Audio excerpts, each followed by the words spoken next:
नहमदुहु व नसल्ली अला रसूलिल करीम अम्मा बाद फ़ौज़ बिल्लाहि मिनश शैतानिर रजीम बिस्मिल्लाहिर रहमानिर रहीम। फ़ाज़िल हज़रात, न्यूज़ राइडर से घोर सरफराज कुरैशी आपकी खिदमत में हाज़िर है और सलाम अर्ज़ करता है। आज बड़ी अहम खबरें हैं जिन पे मैं बात करूंगा। उसमें सुप्रीम कोर्ट का आज आईनी बेंच टूट गया।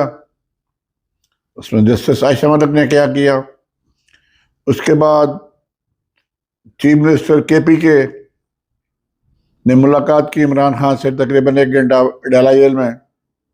उसके बाद फैसल वाडा ने एक बड़ी इंपॉर्टेंट बात कर दी है। मैं से अहमियत नहीं देता, लेकिन वो बात इतना बड़ा इंकशाफ कर दिया उसने कि ये बात करना ज़रूरी है, आपको बताना ज़रूरी है।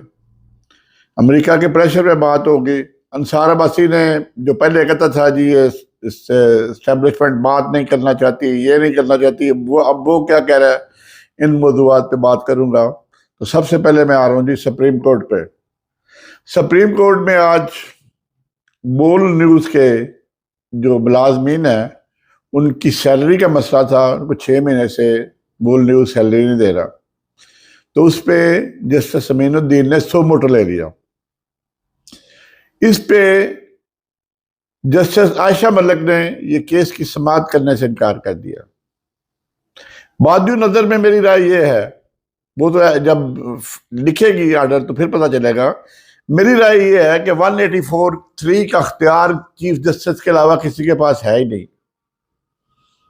तो being a student of law मुझे ये समझ आ रही है, ये मुझे फोर्क सीन कर रहा हूं कि जस्टिस आयशा मलिक यही कहेगी कि ये इसको सो मोटो का अख्तियार ही नहीं है।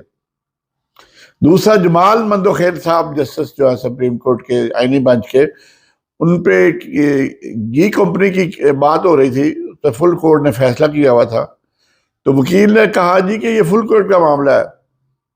तो जमाल मंदोखेल और मोहम्मद अली मदर साहब ने फरमाया कि ये 7 जजी जी फुल कोर्ट है। ये उन्होंने नया कटा खोल दिया है कि अब सुप्रीम कोर्ट का वजूद ही खत्म हो गया है, चीफ जस्टिस की कोई वैल्यू नहीं रही, सुप्रीम कोर्ट को रबर स्टैंप बना दिया गया है।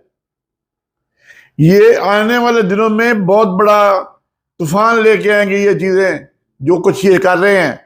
जिस तरह से सुप्रीम कोर्ट को इस गवर्नमेंट ने लेट डाउन कर दिया सिर्फ अपनी गवर्नमेंट बचाने के लिए, लेकिन अब इस्टेब्लिशमेंट ने भी हाथ खड़े कर रहे हैं आहिस्ता आहिस्ता इनकी करतूतों को देख के कि सुप्रीम कोर्ट एक अदारा है और उसके रूल्स रेगुलेशन बनाना सुप्रीम कोर्ट का अपना काम है, फुल कोर्ट का काम है। लेकिन यहाँ गुमंद 26 आइन में तरमीम के जरिए सुप्रीम कोर्ट को रबर स्टैंप बना दिया। आहिस्ता आहिस्ता आहिस्ता ये अपने इक़्तिदार की खातिर तमाम अदारों को तबाह कर रहे हैं। इनको पता नहीं है कि ये अपने इक़्तिदार बचाने के लिए मुल्क से खिलवाड़ कर रहे हैं। मुल्क के साथ कितनी ज्यादती हो रही है। जस्टिस सिस्टम फेल हो गया, जुडिशियल सिस्टम फेल हो गया। फेल क्या हो गया? क्लैप्स हो गया। सिर्फ ये कि इनको फॉर्म 47 की गवर्नमेंट को कोई हाथ ना डाले, कोई फरवरी 24 का इलेक्शन ना खोल दे, इसी वजह से उन्होंने जस्टिस मंसूर अली शाह का रास्ता रोका, लोटे इकट्ठे कर लिए जस्टिस काजी फैज शाह की रजामंदी के साथ, उसकी आशीर्वाद के साथ, उसके फैसले के साथ। तब उसे वहां टमाटर पड़ते हैं तो वो कहता है मेरे साथ ज्यादती हो गई। इंग्लैंड में टमाटर पड़ना और अंडे मारना कोई जुर्म ही नहीं है।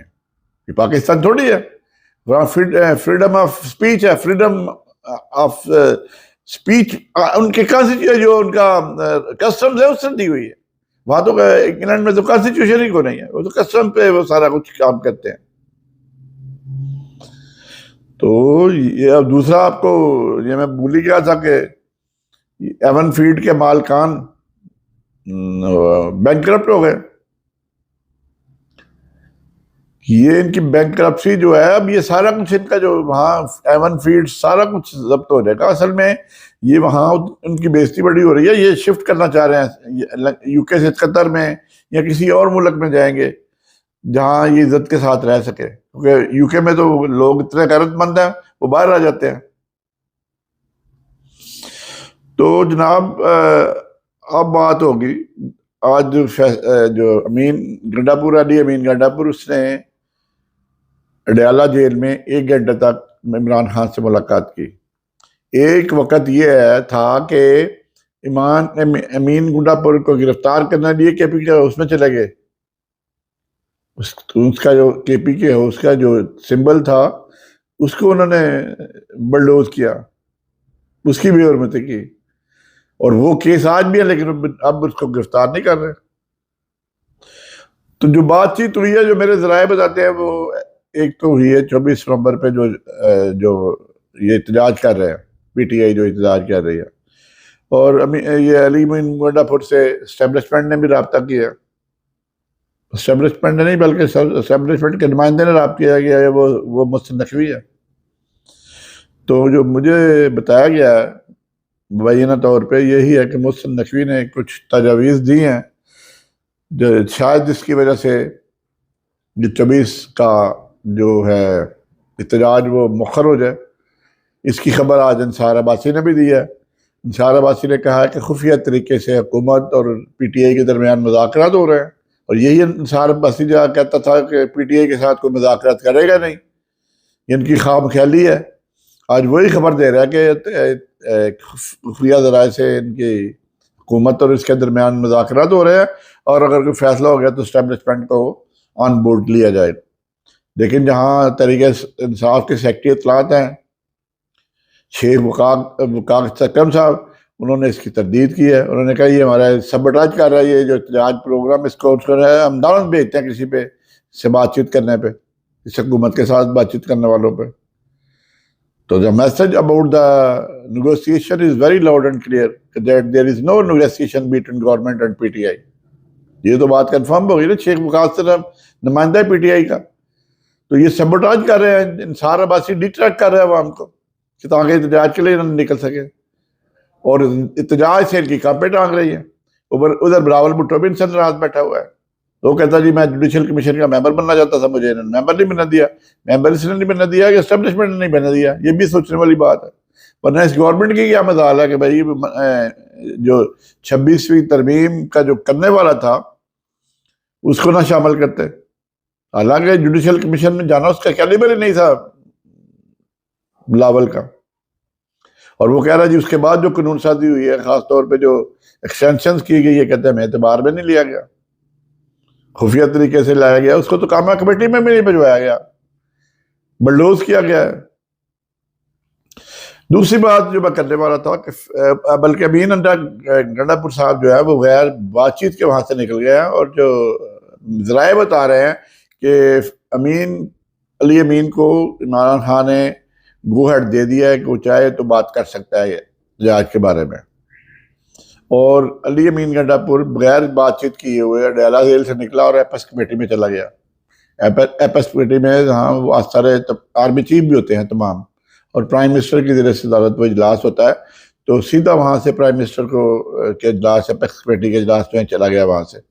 और आज उसने एक भी लेटर और भी लिखा है प्राइम मिनिस्टर को कि मुश्तरका जो है मुश्तरका मफादात की कौंसल उसका इजलास तलब किया जाए, क्योंकि कॉन्स्टिट्यूशन भी कहता है हर 6 महीने के बाद इजलास होना चाहिए।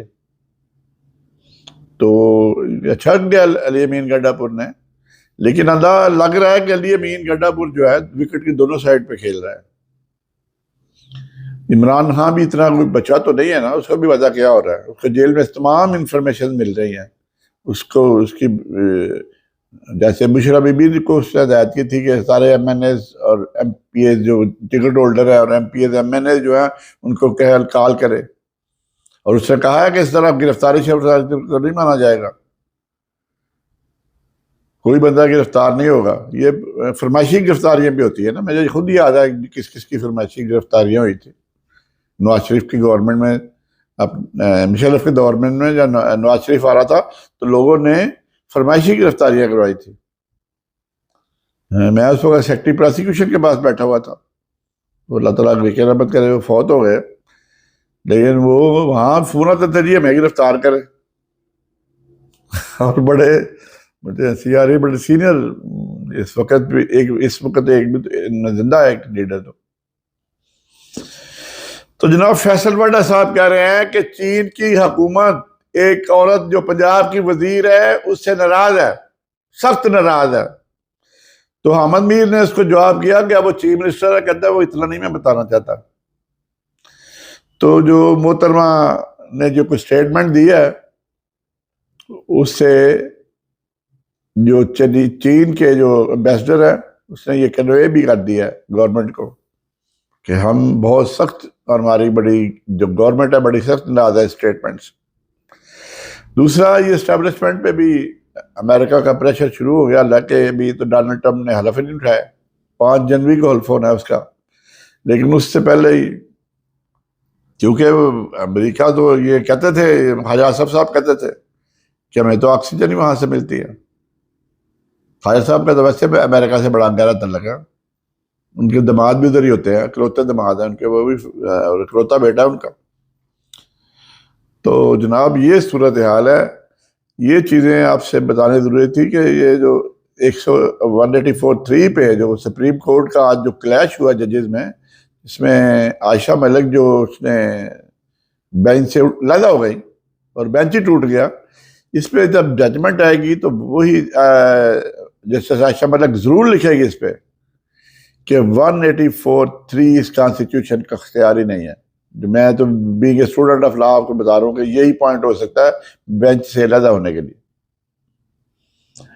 और ये बेंच इंशाल्लाह ताला आने वाले दिनों में अगर इनमें कुछ चीफ जस्टिस साहब में कुछ एहसास उनमें पैदा हो गया तो फुल कोर्ट का इजलास बुला के ये सारा कुछ ये कॉन्स्टिट्यूशन अमेंडमेंट है यही फारग हो जाएगी, और वो दिन दूर भी नहीं है, क्योंकि ये तो आपने जुडिशल सिस्टम की ऐसी के तैसी फेर दिया, आपने सुप्रीम कोर्ट को रबर स्टैम्प बना दिया है।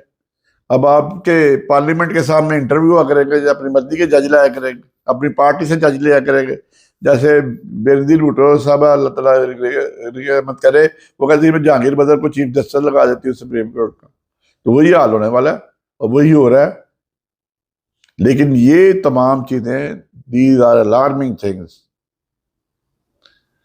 ये सदा तो ये हुक्मरान बैठे नहीं रहेंगे, आखिर इन्होंने उतरना है, और ये तो हमारे दीन का हिस्सा है, तो सदा हुक्मरान इक़्तिदार तो अल्लाह ताला के ज़ात के पास है, और ये हमें जाने हैं। और जब ये उतरेंगे और यही कानून जब इन पे लागू हो गए तो ये कहेंगे ये तो बड़ी हमसे गलती हो गई, हमने तो ये बड़े अपना ज्यादती कर ली है। तो ख्वातीन हज़रात, इसी के साथ मैं आपसे इजाज़त चाहता हूँ। इंशाअल्लाह ताला किसी नए मौजू के साथ, किसी नई खबर के साथ जल्दी फिर हाजिर होंगे। दुआ में याद रखेंगे, दुआ का ख्याल रखें। अस्सलामु अलैकुम व रहमतुल्लाहि व बरकातुहू।